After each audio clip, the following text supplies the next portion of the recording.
बिहार में एनडीए की बम्पर से भी ऊपर की जीत के बाद बीजेपी गदगद है। पीएम मोदी ने राजधानी दिल्ली में बीजेपी हेड ऑफिस पहुंचकर जनता का आभार जताया। पीएम मोदी ने अपने संबोधन में कहा, जय छठी मैया, गर्दा उड़ा दिया। ये कहा है पीएम मोदी ने। पीएम मोदी ने कहा, हम जनता के सेवक हैं। जमानत पर रहने वाले लोगों को जनता ने जवाब दिया। पीएम मोदी ने कहा, बिहार के लोगों ने समृद्ध भारत के लिए मतदान किया। पीएम मोदी ने कांग्रेस की करारी हार पर कांग्रेस पर बड़ा हमला बोला। पीएम मोदी ने कहा, कांग्रेस अब मुस्लिम लीग माओवादी कांग्रेस बन गई है और कांग्रेस के अंदर जल्द ही बड़ा विभाजन हो सकता है। मोदी मोदी मोदी मोदी और कांग्रेस का पूरा एजेंडा अब इसी पर चलता है और इसलिए अब कांग्रेस के भीतर भी एक अलग धड़ा पैदा हो रहा है जो इस नेगेटिव पॉलिटिक्स से असहज है।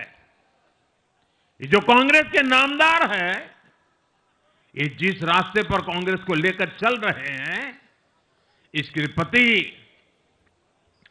घोर निराशा, घोर नाराजगी अंदर ही अंदर पनप रही है और मुझे तो आशंका है, हो सकता है कि आगे कांग्रेस का एक और बड़ा विभाजन हो। बिहार विधानसभा चुनाव 2025 में एनडीए की ओर से सबसे ज्यादा चर्चा जिस स्टार प्रचारक की रही वो है सीएम योगी आदित्यनाथ। महज 10 दिनों में उन्होंने 31 विधानसभा क्षेत्रों में अपनी मौजूदगी दर्ज कराई। वहीं जनसभा, कहीं रोड शो, कहीं गली गली पैदल मार्च। खास बात यह रही कि जिन जिन सीटों पर सीएम योगी की रैली या फिर रोड शो हुए, उनमें से ज्यादातर पर बीजेपी ने जीत हासिल की। यानी कि योगी का स्ट्राइक रेट 90% से ज्यादा रहा।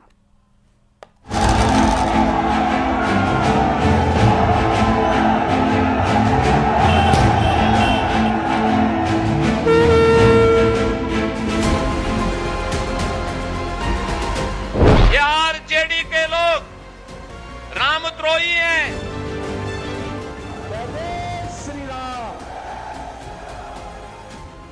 बिहार विधानसभा चुनाव में सीएम योगी एनडीए की लिस्ट में स्टार प्रचारक थे, लेकिन उनकी जीत की स्ट्राइक रेट ने साबित कर दिया कि वो बीजेपी के सुपरस्टार प्रचारक हैं। सीएम योगी ने एनडीए के प्रत्याशियों के लिए कुल 31 रैलियां और 1 रोड शो किया। कानून व्यवस्था, महिला सुरक्षा, रोजगार के मुद्दे पर विपक्ष पर जमकर प्रहार किया। उत्तर प्रदेश के अंदर न कर्फ्यू न दंगा, यूपी में सब चंगा। आज यूपी में कोई समस्या नहीं। बहन और भाइयों, वहां पर पहले से ही हमने बोल रखा है, अगर बेटी की सुरक्षा और व्यापारी की सुरक्षा में किसी ने सेंध लगाया तो मान करके चलो कि यमराज के घर का रास्ता उसका पक्का। अगर गरीब की जमीन पर कब्जा किया तो मान करके चलो कि बुलडोजर फिर तैयार है उसकी हड्डी पसली एक करने के लिए। बिहार के दंगल में युवाओं, महिलाओं और बहुसंख्यक वोटरों के बीच सीएम योगी मॉडल को लेकर काफी लोकप्रियता रही। सीएम योगी ने बिहार में अपना प्रचार अभियान 16 अक्टूबर से शुरू किया। इसके बाद लगातार 10 दिन तक उन्होंने दरभंगा, गया, भोजपुर, सारण, मिथिला, सीमांचल और मगध के अलग अलग जिलों में रैलियां की। दरभंगा में उनका रोड शो बेहद चर्चाओं में रहा, जहां लोगों का उत्साह देखते ही बन रहा था। इस पूरे अभियान में योगी ने बीजेपी, जदयू, लोजपा, हम और राष्ट्रीय लोक मोर्चा के 43 प्रत्याशियों के लिए वोट मांगे और हर रैली में विपक्ष पर सीधा हमला बोला। बिहार चुनाव में भी सीएम योगी का स्ट्राइक रेट 90% से ज्यादा रहा है। ये कांग्रेस के लोग, ये आरजेडी के लोग रामद्रोही हैं। ये लोग करते थे, ये कहते थे, कांग्रेस के लोग कहते थे राम तो है ही नहीं। अरे राम नहीं हुए तो मां जानकी। लेकिन ये लोग झुठलाते थे। कांग्रेस के लोग बोलते थे कि राम मंदिर कभी नहीं बन पाएगा। आरजेडी के लोगों ने राम मंदिर के रथ यात्रा को रोका था। इनका सहयोगी उत्तर प्रदेश में समाजवादी पार्टी राम भक्तों पर गोली चलाती है। बिहार में सीएम योगी की सभाओं में भारी भीड़ जुटी और बुलडोजर बाबा के नारे गूंज उठे। इससे विपक्ष महागठबंधन के लिए चुनौती बना। हरियाणा के विधानसभा चुनाव में सीएम योगी की रैलियों में जीत का स्ट्राइक रेट 60% से ज्यादा रहा। वहीं महाराष्ट्र चुनाव में यह स्ट्राइक रेट 94% तक जा पहुंचा। दिल्ली में योगी की रैलियों में जीत का स्ट्राइक रेट 90% रहा। वहीं बिहार के प्रचार में योगी की रैलियों में जीत का स्ट्राइक रेट 90% से ज्यादा का है। जय श्री राम। बीजेपी नेताओं का दावा है कि सीएम योगी की मौजूदगी में हिंदुत्व प्लस विकास का कॉम्बिनेशन बना दिया। इससे बड़े पैमाने पर वोटर एनडीए की तरफ झुके। कई सीटों पर जहां मुकाबला कड़ा था, वहां योगी की एंट्री के बाद समीकरण बदल गए और कई क्षेत्र में बीजेपी ने जीत दर्ज कर ली। Bureau report, news 18।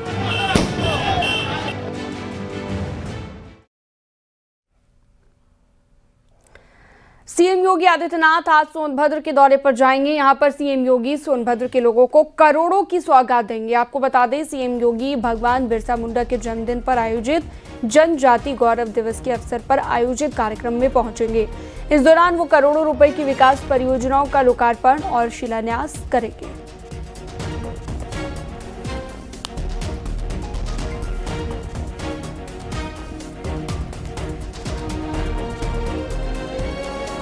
Delhi blast case में बड़ी कार्रवाई हुई है। सूत्रों के अनुसार जम्मू कश्मीर पुलिस और स्टेट मेडिकल काउंसिल से मिली जानकारी के बाद नेशनल मेडिकल काउंसिल ने 4 डॉक्टर्स के रजिस्ट्रेशन को रद्द कर दिया है।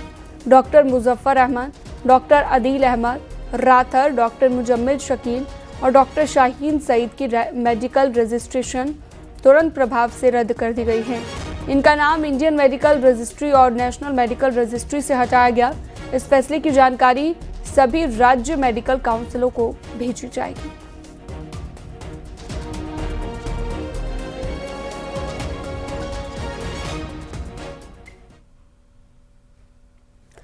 दिल्ली धमाके के बाद से यूपी के कई जिलों में पुलिस अलर्ट मोड पर है। हापुड़ में एक मकान में ब्लास्ट की खबर मिली। मौके पर पुलिस पहुंची और मकान में ताला लगाया गया। स्थानीय लोग मकान में विस्फोटक होने की बात कह रहे हैं, जबकि पुलिस ने ब्लास्ट की वजह शॉर्ट सर्किट को बताया है। जिस मकान में ब्लास्ट हुआ है उसमें मुजाहिद नाम का एक किराएदार रहता था। सूचना पाकर आईबी मेरठ से इंटेलिजेंस, LIU और SIU की टीम मौके पर पहुंची। संदिग्ध मुजाहिद से पूछताछ की जा रही है। शुरुआती जांच में निकलकर सामने आया मुजाहिद बिहार का रहने वाला है, लेकिन उसके पास कोई आधार कार्ड या पहचान पत्र बरामद नहीं हुआ। हापुड़ के पिलखुआ खेड़ा में जहां ब्लास्ट हुआ, उस मकान के बाहर हैं, आप देख सकते हैं। ये वही मकान है, इसके अंदर चलते हैं। और जो ब्लास्ट हुआ, लोकल पुलिस अभी शॉर्ट सर्किट बता रही है, लेकिन जिस तरीके की यहाँ पर स्थिति है, कैमरा पर्सन से कहूँगा दिखाएं। देखिए, ये वो यही मकान है। मजदूर ज़्यादातर इस इलाके में रहते हैं और ये वो कमरे हैं जिसके अंदर ब्लास्ट हुआ। इसका ताला पुलिस ने यहाँ पर लगा दिया है। अंदर क्या है, पुलिस कह रही है कुछ नहीं है, लेकिन जब कुछ नहीं है तो ताला लग क्यों रहा है? नंबर 1 सवाल। देखिए, ये दरारें, ये मकान में पूरे दरारें आई हुई हैं। ऊपर की छत इसकी उड़ी हुई है, अंदर जो दीवार थी वो गिर गई हैं और इसमें ब्लास्ट हुआ। जो हमने ग्रामीणों से बात की, उनका कहना था कि सुबह उन्होंने ब्लास्ट की आवाज़ सुनी। इसमें एक व्यक्ति जो इस कमरे में मौजूद था वो बुरी तरह झुलसा हुआ है, GS में है। इसके बराबर में जो दूसरा कमरा है उसके अंदर एक मजदूर सो रहा था। वो दीवार गिरने से वो मजदूर उसके नीचे दब गया। यहाँ पर ये मजदूर है। इसी तरह छोटे छोटे ये कमरे बने हुए इलाके में, पूरे में यहाँ पर जो है मजदूर रहते हैं, किराए पर रहते हैं। अब बाहर लोगों से बातचीत कर लेते हैं। सुरक्षा एजेंसियां यहाँ पर अलर्ट हैं, तमाम सुरक्षा अधिकारी यहाँ पर हैं। इसके अलावा बाहर भी हैं, गाँव में पूछताछ की जा रही है। और आगरा से बड़ी खबर, जूते के मटेरियल के गोदाम में भीषण आग लग गई है। आग लगने से आसपास अफरा तफरी मच गई। गोदाम में रखा हुआ था सिंथेटिक लेदर, फोम, कुशन का स्टॉक। गोदाम में रखा हुआ सामान जलकर राख हो गया है। शॉर्ट सर्किट आग लगने के पीछे वजह बताई जा रही है। कड़ी मशक्कत के बाद आग पर काबू पाया गया। थाना मंटोला क्षेत्र का ये मामला बताया गया है।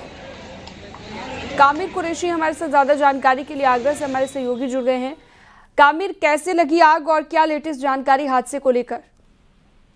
बिल्कुल, देखिए ये पूरा हादसा थाना मंटोला क्षेत्र का है।